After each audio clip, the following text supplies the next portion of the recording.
Oke, perkenalkan nama gue adalah Markus Salmonadi, dan nama sekarang gue adalah Kautsar Al Rauf. Ya, yang seperti kalian ketahui, gue mualaf di April 2020 kemarin, kayak gitu. Gue bekerja di perbankan swasta dan akhirnya gue memilih untuk meresignkan diri dan gue masih mencari pekerjaan sampai sekarang guys, tapi belum dapat juga, kayak gitu. Gak apa-apa, skip. Untuk pengalaman ini gue share demi supaya teman-teman di sini tuh semangat untuk menjadi mualaf yang mungkin pengalamannya sama kayak gue nih gitu. Siapa tahu ada yang lagi di tengah perjalanan prosesnya, atau yang mungkin udah di ujung tapi masih ragu-ragu, kayak gitu. Oke. Bismillahirrahmanirrahim. Jadi awal agama gue adalah Nasrani saat itu. Dan di November itu gue udah mulai baca Alkitab secara detail dari Injil Markus, Matius, Lukas, Yohanes. Nah, di mana tuh saat gue baca itu banyak banget pertanyaan yang timbul di otak gue. Ini kenapa begini? Loh, ini kok situasinya begini? Kok ini kayak gini nih? Kayak gini kenapa? Gitu. Nah, tapi di situ gue masih belum ada keberanian untuk ngebaca Al-Quran ataupun kitab lainnya, karena di Al-Quran juga gue juga masih belum kepikiran sama sekali untuk membaca ke situ. Gue berpikir, aduh ini kenapa ya gini? Kenapa kayak gini gitu? Gue kok jadi ngerasa gue berdosa nih karena gue ngerasa mengkritiki apa yang gue baca dan gue ngerasa kayak ada yang nggak puas gitu. Hal kayak gitu malah nggak buat gue terdiam, malah buat gue gelisah. Akhirnya gue membaca Al-Quran. Nah, karena gue masih ngerasa, aduh gue radikal banget sama Islam gitu ya, gue mohon maaf ya guys ya teman-teman gue yang Islam. Apa ya, gue ngerasa saat itu bahwa ya gue nggak suka sama agama yang radikal ini, masa gue harus belajar gitu kan tentang Islam gitu kan. Tapi di surah Al-Fatihah sendiri ada kunci di mana gue membaca ayat-ayat berikutnya, yaitu kuncinya itu ditunjukilah kami jalan yang lurus ya, kalau nggak salah kayak gitu. Itu adalah ada kesamaan di mana di Injil pun diomongin tentang tunjukilah kami jalan yang lurus, atau inilah jalan yang lurus lah, pokoknya itu similarity-nya masih ada lah ya gitu. Nah, itu yang membuat diri gua untuk tertarik ngebaca berikutnya sampai Al-Baqarah, sampai di Al-Maidah. Di situ gue udah ngerasa bahwa ya ini maksudnya jawaban yang ada di pikiran gue akhirnya kejawab semua, dari satu sampai berapa itu udah kejawab. Jadi gue ngerasa pas lagi gue baca itu, gue nangis gitu kan ya. Gue nangis karena ada beberapa surah itu, saat gue udah nangis duluan, tiba-tiba gue baca surahnya itu isinya kurang lebih gini: saat kitab ini dibacakan kepada orang Nasrani, maka menangislah orang yang mendengarnya. Jadi karena gue ngerasa ada similarity sebelumnya, terus gue nangis, dan tiba-tiba gue baca surah itu, makin nangis lagi gue, karena maksudnya kok Allah itu udah bener-bener ngebaca sebelum gue ngebaca ayat itu. Jadi banyak banget hal yang buat gue tergugah karena Al-Quran ini.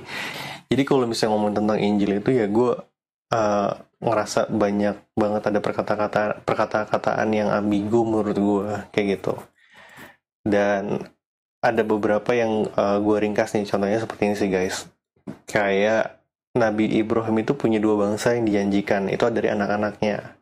Ishak itu dari Sarah, dan Hagar itu menghasilkan Ismail gitu kan ya. Dua anak ini, dan ini adalah dua bangsa yang dijanjikan, bangsa yang akan menjadi bangsa yang besar. Kemudian akhirnya pas kalau kita telisik jauh nih, peradabannya Ismail itu di Alkitab itu nggak ada, dan peradabannya Ishak justru ada terus ya kan, karena itu kan dia kan kaumnya Israel atau Bani Israel gitu kan ya. Sampai akhirnya di ayat mana ya di Injil, Isa bilang bahwa bangsamu akan digantikan dengan lain, yang notabene Isa itu sedang ngomong sama orang Yahudi, dan Yahudi itu juga berasal dari Israel, dan Isa pun juga dari Israel ya. Jadi sebenarnya pun Isa pun menyatakan bahwa dirinya pun aja, bangsanya dia pun akan digantikan dengan bangsa yang lain. Nah, jadi kalau kita lihat ke belakang di perjanjian lama bahwa ada dua bangsa yang dijanjikan, berarti ada satu bangsa dong yang akan dikasih. Bener nggak?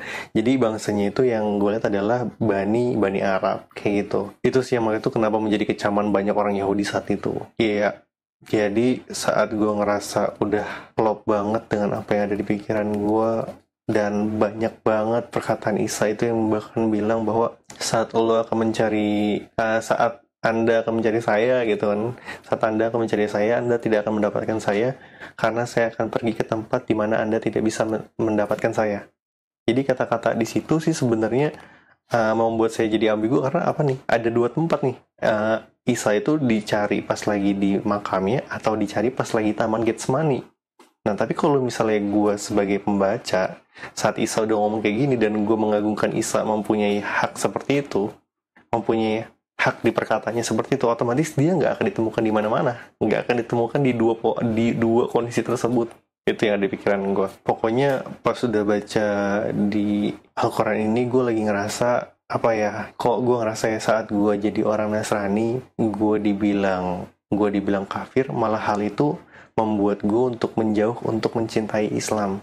Sedangkan ternyata itu kalau misalnya mau dibilang kafir itu yang kalau gue kayak ngerasa pelajar ini di Al-Quran ini, ya lu harus coba ngobrol dulu, lu harus coba debat dulu, lu coba harus mengkaji dulu sama orang yang kompeten dan lain-lain gitu loh. Tapi kalau yang sekarang terjadi di hidup gue itu kan kayak misalnya mereka langsung ngejudge gue tanpa gue tahu lah kok gue dikatain kafir dan lain-lain, sedangkan gue punya pengalaman, maksudnya punya pengetahuan minim saat itu bahwa ya kafir itu nggak punya Tuhan dan lain-lain atau kayak gimana lah kayak gitu kan.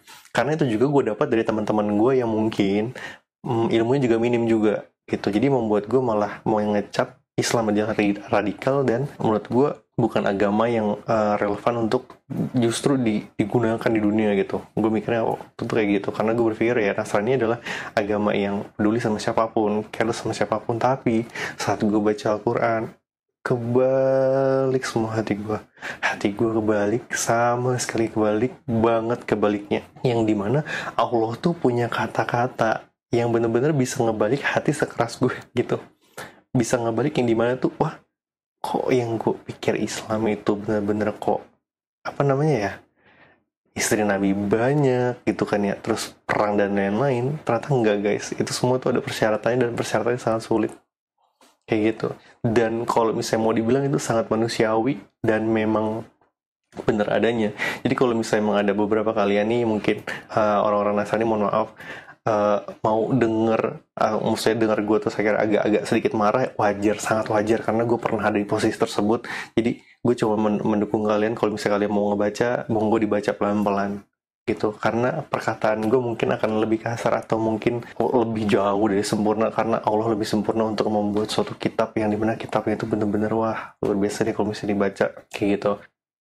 Udah sih sampai itu. Oke, paling sih untuk yang terakhir gini sih, bagi gue adalah gini, kalau misalnya di dunia ini hanya ada orang Islam tanpa adanya Al-Quran, mungkin gue nggak akan menjadi orang Islam, tetapi gue tetap akan menjadi orang Nasrani gitu. Jadi karena adanya Islam dan karena adanya Al-Quran itu membuat diri gue membuat keputusan pindah agama ke agama Islam kayak gitu. Jadi pesan gue adalah gue bukan orang yang pintar, jauh dari pintar dan orang-orang berilmu dan lain-lainnya, tapi Allah punya segala cara untuk memberikan hidayah maunah ke gue. Alhamdulillah ya Allah, bacalah Al-Quran khususnya buat orang yang muslim gitu, jadilah muslim yang damai buat agama yang lain, karena muslim itu 1000 kali lebih damai daripada apa yang gua pikirin. 1000 kali lebih damai daripada apa yang gua pikirin guys. Kayak gitu. Oke. Jadi pesan gua buat orang-orang yang lagi pengen jadi mu'alaf atau orang-orang yang lagi mendalami teorinya Injil ataupun teorinya Al-Quran gitu, sedangkan lo masih non-muslim, gak apa-apa. Ini gue share audio gue ini demi supaya semangat lu tetap terpancar, tetap kuat, dan nggak perlu ragu untuk memperdalam cari Tuhan.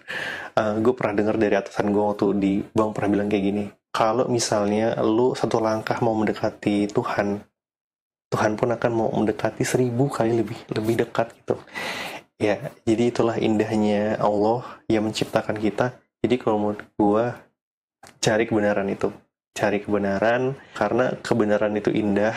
Ini bukan buat untuk memertakan antara kedua agama, enggak, tapi ini adalah apa yang namanya, sharing untuk sesama dan sebagai motivasi orang-orang yang sedang mencari aja kok. Jadi kalau misalnya untuk orang-orang yang nggak mau mencari dan emang nggak mau denger, ya nggak apa-apa, nggak usah di play lebih jauh, nggak apa-apa kayak gitu. Tapi gue cuman mau menyumbang sih buat orang-orang yang sedang lagi proses atau mau tahu aja gitu. Oke, guys, itu aja. Oke, tebarkan kebaikan, tebarkan kedamaian. Jadilah orang yang baik untuk orang lain, baik orang muslim, baik ke orang non muslim juga kayak gitu.